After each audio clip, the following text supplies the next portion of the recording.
you believed that it was Netanyahu's top priority to destroy Iran before Trump comes in. Do you still hold to that? Yeah, I think so. There are a couple of reasons that Netanyahu in particular, but the Israelis collectively, will want to move sooner rather than later. There is always a danger with Donald Trump, and I mean this in a good way, that Donald Trump comes into office, surveys the territory, and decides, wait a minute, we don't really have to destroy these people. We can cut a deal with these people. And I mean that. That's the way Donald Trump thinks. He's very transactional in so many ways. Instead of fighting, we can do X, Y, and Z. The Israelis are not really interested in any deals unless the deal confers on them complete and total victory over whomever they dislike at the moment. So that means he's talking about Hezbollah, he's talking about Syria, he's talking about the Arab populations inside Israel and potentially expanding beyond that into Jordan and Egypt. So he's not terribly interested in deals unless it gives him something that justifies a pause from which he can then move further in the future. Donald Trump is not interested in that. Donald Trump is not someone who is seeking confrontation with anyone. That's why I think there are a number of neocons who are worried that he's simply going to say, we've made terrible mistakes in Ukraine. We've got to get out of this. And I'm going to sign off on neutrality, and I'm going to sign off on getting us out and let the Ukrainians and the Europeans sit down with the Russians and sort out the borders. I think he's afraid. There are many people in Washington afraid he's going to do that, but that would be the smart move. And I think Donald Trump is a good businessman, understands there are times when you cut your losses, and Ukraine is clearly one of those. Then we move to the Middle East, and he knows the stakes are high. Maybe he doesn't know how high, but he knows they're high. Russia, as you pointed out earlier, has withdrawn or is in the process of withdrawing from Syria. They're going to give up these ports and move out. But that doesn't mean that Russia will abandon Iran. On the contrary, if Israel strikes Iran, they will find Russia standing next to Iran. And striking Iran without us is a really tough nut to crack because their air and missile defense systems are very good, and they can identify aircraft and incoming missiles and shoot them down. So I think he will go first and foremost when he thinks he's consolidated his position in Syria against Iran, because Iran is the ticket to bringing us into the war directly. Now, clearly, nothing that has happened on the Israeli side could have happened without us. You can look at the vast stores of munitions, our intelligence, surveillance, reconnaissance, the weapon systems, obviously. But Iran is different. These people are not Arab states subsisting exclusively on oil with teeming populations that are unhappy. He's dealing with what I would call perhaps the most modern nation state in the region, and that's Iran. And I think President Trump will look at Iran as a place where he too could cut a deal. I don't think that's something that Mr. Netanyahu wants. So if you don't want a deal, you attack Iran. And then when Iran responds dramatically and decisively, which it will, that's when you call upon the United States to say, please, please come in and help us. And now, we will. And one of the objectives that the U.S. has claimed for decades is that we want to, quote, prevent Iran from getting a nuclear weapon. And so all these actions, whether it was Obama trying the JCPOA or Trump's getting out of the JCPOA and saying we want a better deal, because he did say he didn't just get out, he claimed he wanted to negotiate a better deal, et cetera. But now then, especially with Israel taking out Hamas, devastating Hezbollah, weakening further the Houthis, and then now all of a sudden emasculating Syria after Assad fell. They launched 800, was the last number I saw, airstrikes to just destroy everything military related with inside Syria. So now then, Iran is much more vulnerable, especially on the south, and there's concern that the IAEA has reported that the amount of fissile material being processed is continuing to expand, and giving indication that Iran may make the political decision to finally go after a bomb, the thing we say we wouldn't want to do. In this environment, do you see, or how do you see the risk that Iran may take that step to defend itself? Israel has enjoyed a monopoly on nuclear weapons for decades. We initially, under President John F. Kennedy, were reluctant to provide them with the assistance and support to build a nuclear weapon. Ultimately, it came from the French. But they've had that, and that has made a difference. If you go back to as recently as the 73 war, the Egyptians and others carefully considered the wisdom of trying to invade Israel. Now, the Egyptians never got there. They never got to the across the Sinai, but then again, the Egyptians really weren't interested in invading Israel. But had they been, there wasn't a whole lot to stop them initially after they crossed the canal. Israel's possession of nuclear weapons never left the mind of Sadat. He mentions that in his memoirs. He said that to his generals. Do not ignore that reality. They have got a nuclear weapon. Israel fears very much the possibility that not only Iran, but also the Turks could have a nuclear weapon. Both of them can get nuclear weapons quickly. And the Turks have made it very clear that if Iran becomes a nuclear armed power, they will become a nuclear armed power too. And they've always made it very clear that they would have help and assistance in this from Pakistan. Now, the question is, how do you prevent the Iranians from going nuclear? I don't see how you do it at this point. Put yourself in the shoes of the Iranian leadership. What is the incentive to remain naked and unprotected in the face of Israeli nuclear power? I mean, the Israelis have made it pretty clear that you are a subhuman, you are Amalek, you deserve the worst. And the Israelis are just as intent on destroying the Iranians as they are on destroying the Arabs. And frankly, anybody that stands in their way, let's be frank, that's where it is right now. What would you do? Well, if you're an Iranian, you would probably invest in a nuclear weapon. And I'm quite confident that they're well on the way to it. They have always had the expertise, but they haven't done it. Now, once they've got it, and you try to destroy these facilities, which I don't think we'll be able to do, but who knows? The facilities are distributed. They're not all concentrated in one area. And they are underground. But if you do it, you try to destroy it, that will actually reinforce the mindset in Iran that, you know, we have to have this to preserve ourselves, because if we don't have it, the next thing that comes our way is a nuclear weapon.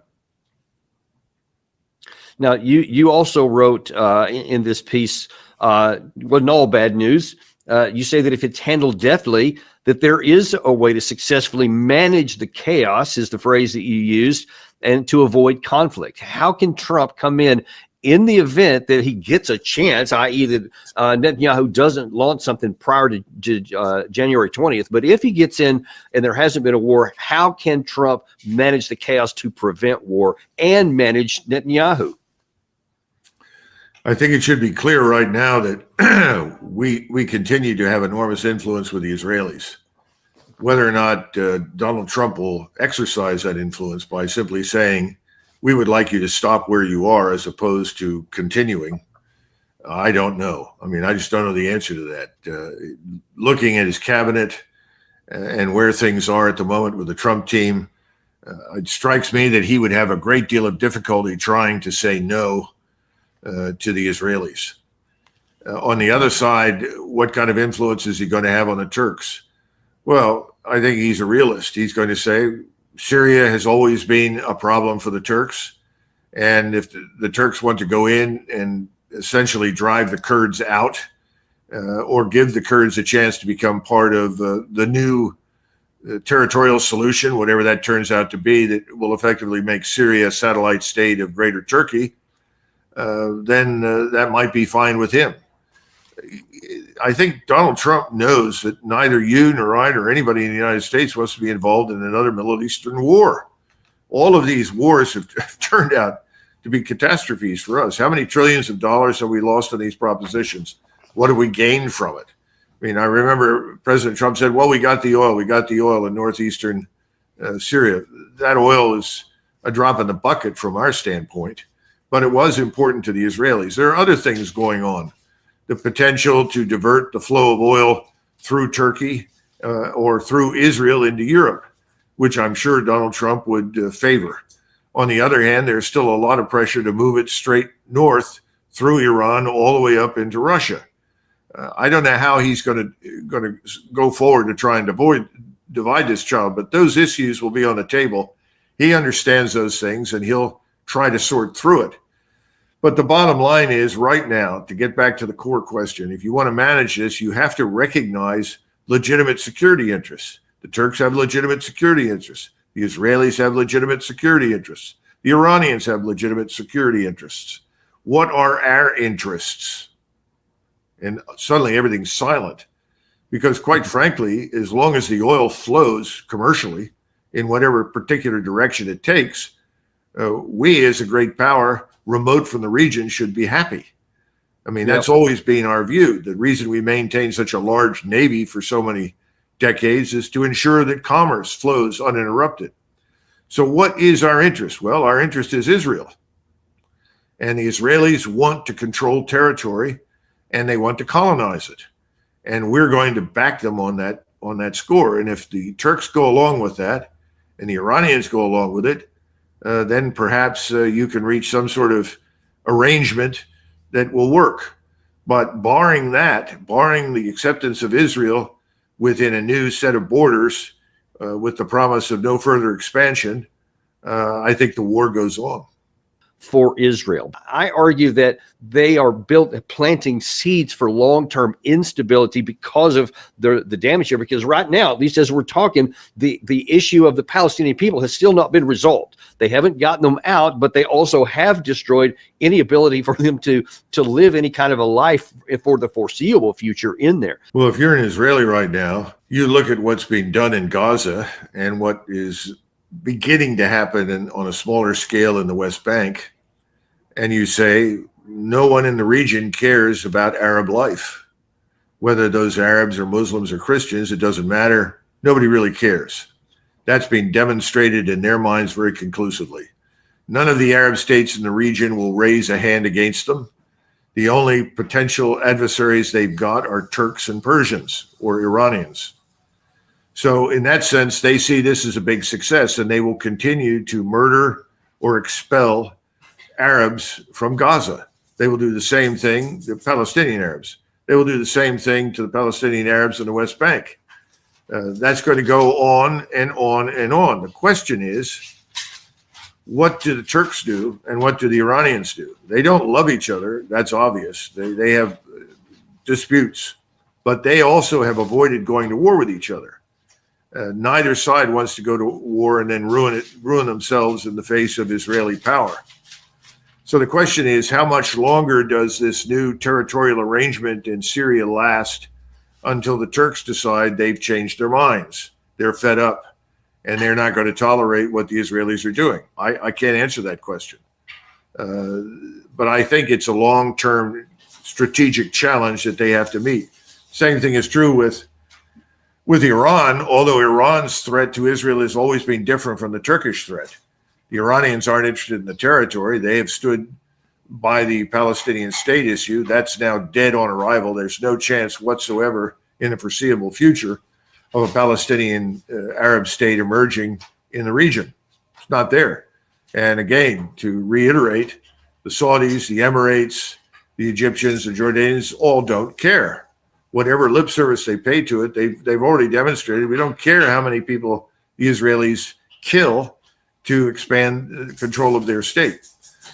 You know, back in 1871, when the Franco-Prussian War ended, Bismarck fought against the acquisition of Alsace-Lorraine.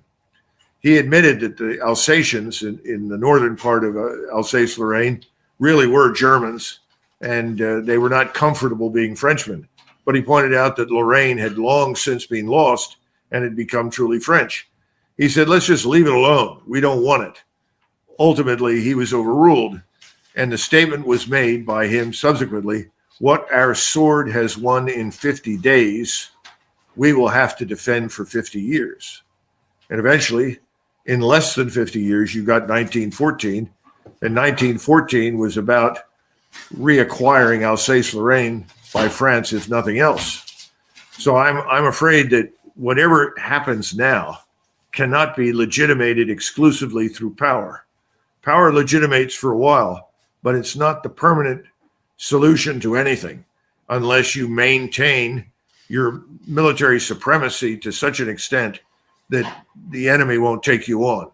That did not work for Germany, and I don't think it'll work for the Israelis. But for the moment, if you're an Israeli looking across the Middle East, you see that the face of the Middle East has changed, exactly as Mr. Netanyahu has said. And you're celebrating, and you're planning for a bright and brilliant future.